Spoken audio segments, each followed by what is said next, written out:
I'm Scott Miller. It is the 6th of November 2023. This is my vlog of daily life living in Nicaragua. Today we're going to be answering that question.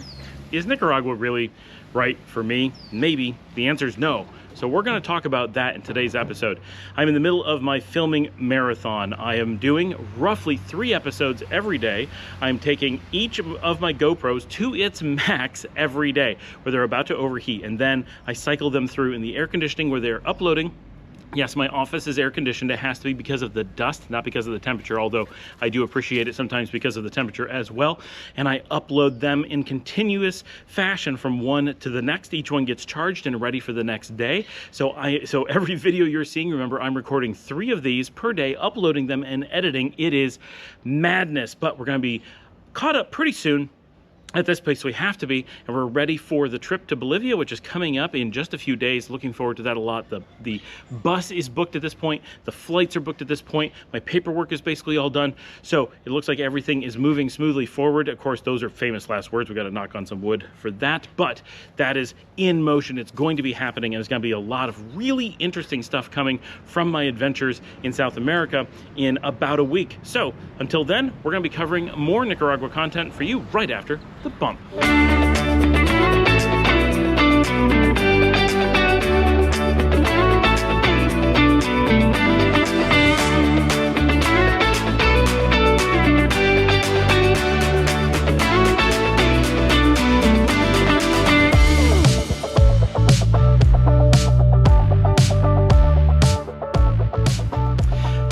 So it amazes me that some people actually come to Nicaragua and say, you know, Scott, Nicaragua didn't end up being for me. I mean, that's madness. It's perfect here.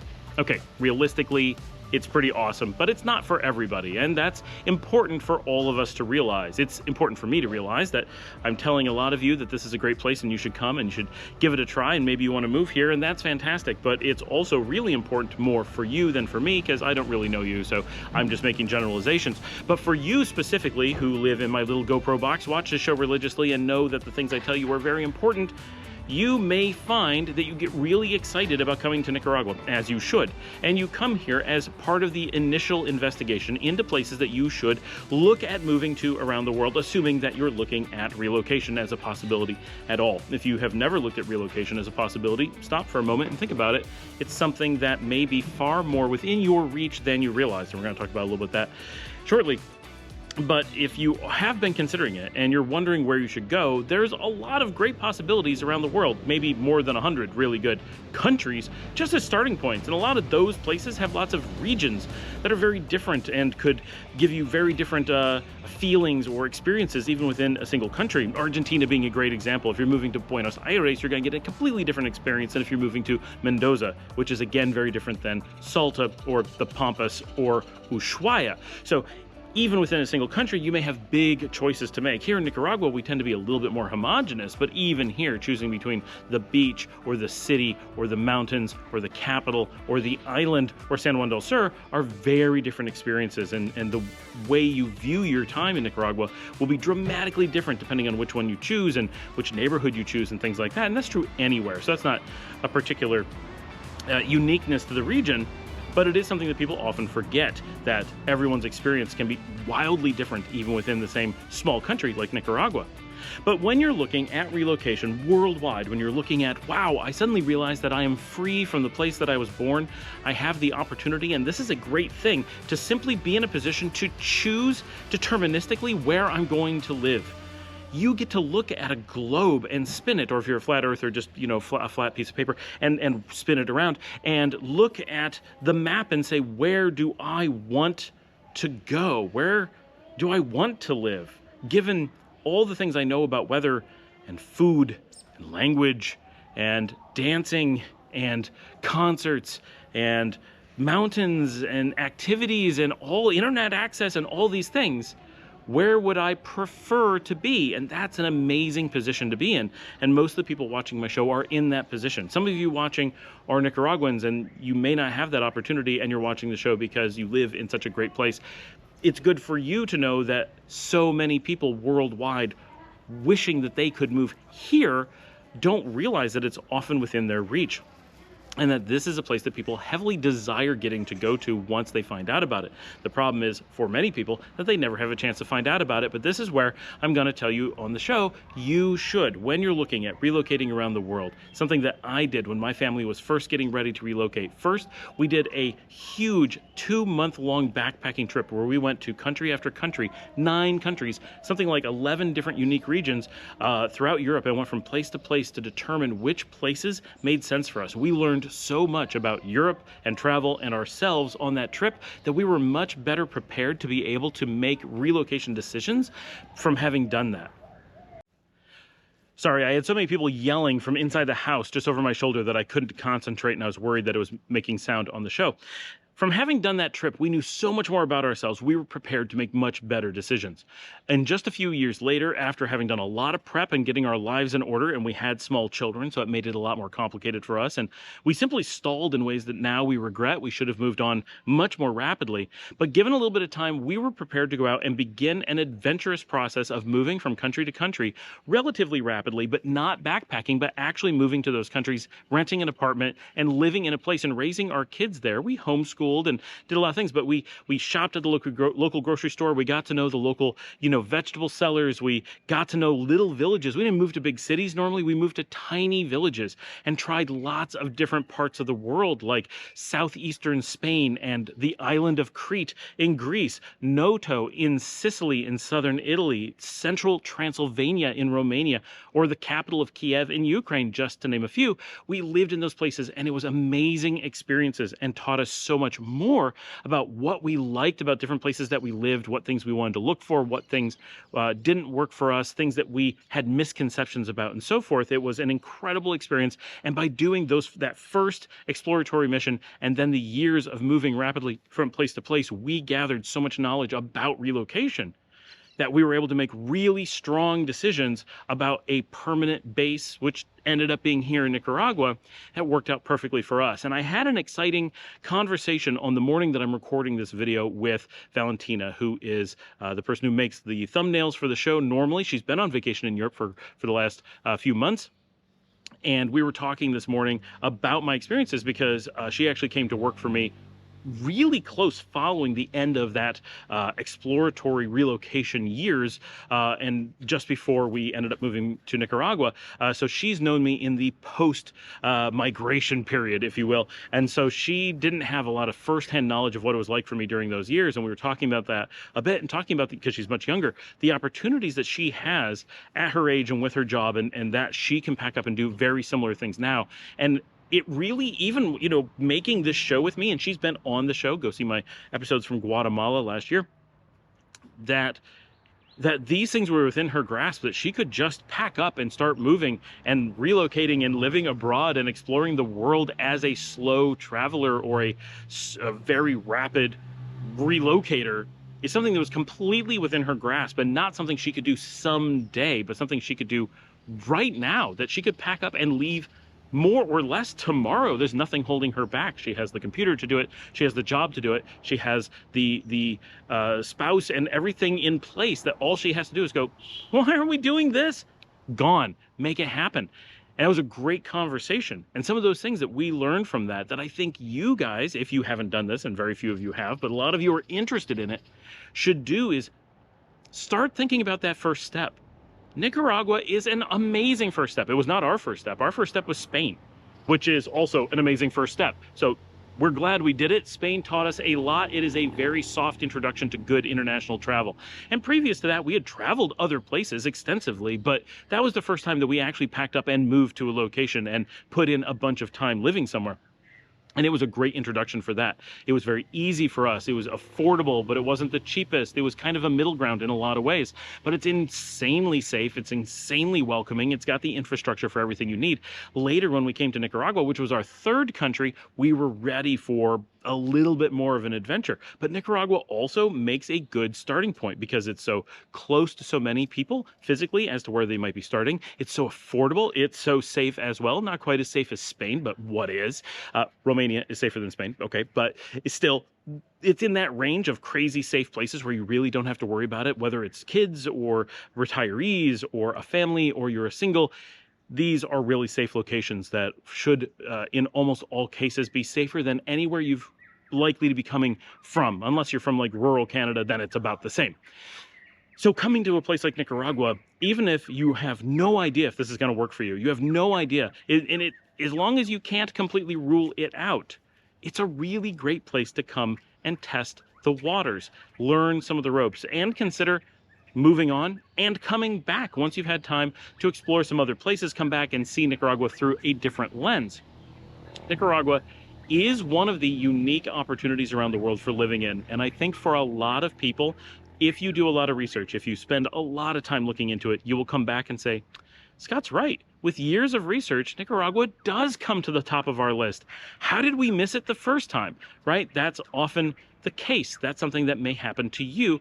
But if you don't explore a little bit more broadly, you may feel like you missed out on opportunities. You may feel like you're missing something. You may feel like someone has some great thing that you're not getting here. And maybe they do. For everybody, we all have different needs.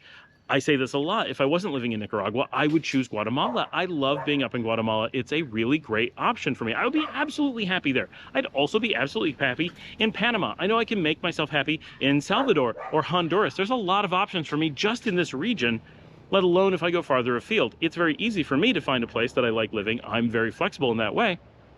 But I put a lot of work in and chose Nicaragua for a reason. And that doesn't mean that you will. But it does suggest that Nicaragua makes a lot of sense for it to be on a short list for you as a place that you need to investigate, as a place that you need to learn more about, as a place you need to have as part of your selection process, your arsenal of what life is like in different places, so you have a strong comparison, because there's nothing quite like it. It is unique and does offer this lifestyle that is lower cost, higher safety, and lower effort level than nearly anywhere else. And that could be, when you put those things together, when you realize how cheaply you're able to live, how flexibly you're able to live, and how much that gives you the power to potentially do other things that you want to do, whether it's travel or start a business or just retire and do nothing, or you want things to be taken care of for you, all those things are generally more possible when you live in Nicaragua than when you live somewhere else. So I have no way to answer if Nicaragua is the right place for you. Of course, only you can answer that, but I do suggest that you give it a try. And if you don't think it's the perfect place for you, and I really suggest that you think rationally about it, right? Well, I think we should go to Nicaragua and research, give it a try, really put in some effort and try to make it work.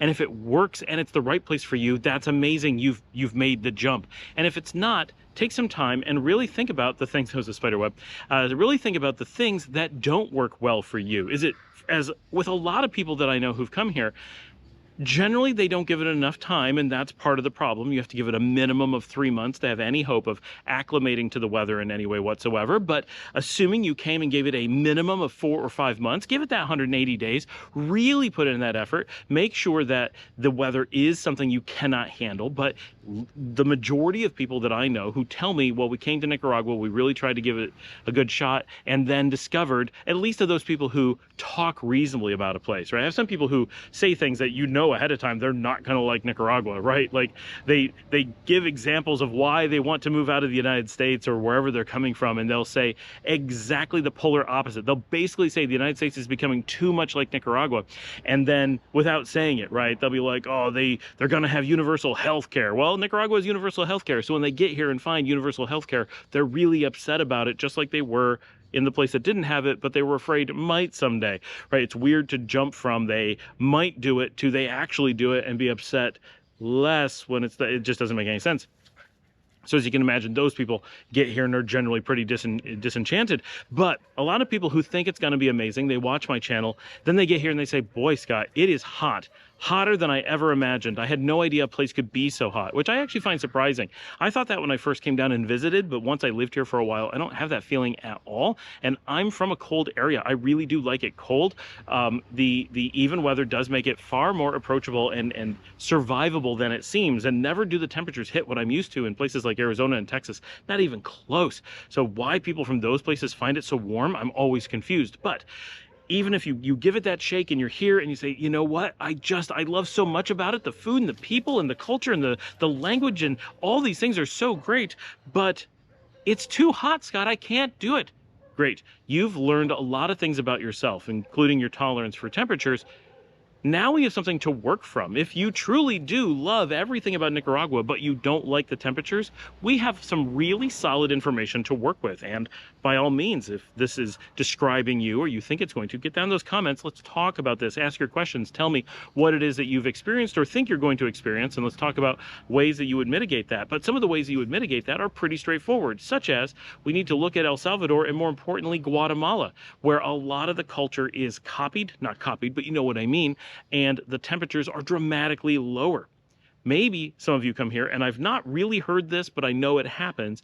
You come here and you say, you know what? I really like big city living. I like urbane lifestyles. And Nicaragua is really tough on that. Not that it's anti-urbane lifestyles. It just doesn't have the big cities and the dense populations to make it happen. So if that's the case, if you really like the things that are in Nicaragua, but you want that big city feeling, great. We've got San Pedro Sula, we got Tegucigalpa, we got San Salvador, we got Guate, we possibly even Quetzaltenango. They may give you those feelings, all while still being in an affordable range, relatively nearby, part of the CA4. Many of the benefits you have here will be duplicated there. Maybe you come here and you say, you know what, the people are nice, the food is good, but it's so rough around the edges. I want something a lot more polished, a lot more just presentation put on it, so it's a lot more like I'm used to in the United States. It's not that I want to be in the US, but there's a lot of Americanisms that I'm accustomed to, and it's hard to give them up. I'd like to keep some of those. That's fine. You're going to pay extra for that, but Panama and even more so Costa Rica are very nearby and will accommodate those things very well. Simple little things like that, knowing what it is you like, knowing which things you can't live without, what's missing, is very important, because almost certainly somewhere in the world is going to offer the things that you want, and possibly it's going to be very nearby, possibly it's going to be very far away.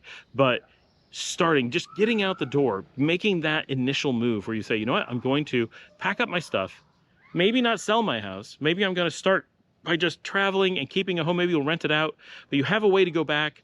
You're not making too much of a commitment, but you're doing it. You're putting one foot in front of the other. You're heading out the door. You're moving to a place. You're discovering what life can be like. And Nicaragua is a great place to start that. So is Guatemala. So is Mexico. So is Colombia. So is Thailand. So Spain, Romania. There's lots of places, right? As soon as you start that journey, and one of my greatest regrets is I didn't start that journey early enough. I should have done it when I was a teenager, right? But I didn't know anything. I should have done it when we first got married. We didn't know enough, right? But now there's more research. Now you've got someone who's done it. And I'm telling you, the sooner you get out there and start exploring the world, the sooner you'll find you're happy. And maybe that happy is Nicaragua. Maybe that happy is Germany. Maybe that happy is South Africa. I don't know. And you don't know until you get out there and you start exploring. So join me, maybe here in Nicaragua, maybe somewhere else in the world, but give it a try. Where do you want to go? Get in those comments. Let me know your thoughts. Like and subscribe. As always, share on social media. Tell your friends about the show if you'd like to support the show. Buy me a coffee at buymeacoffee.com/Scott L. Miller, and I will see all of you in my little GoPro box tomorrow.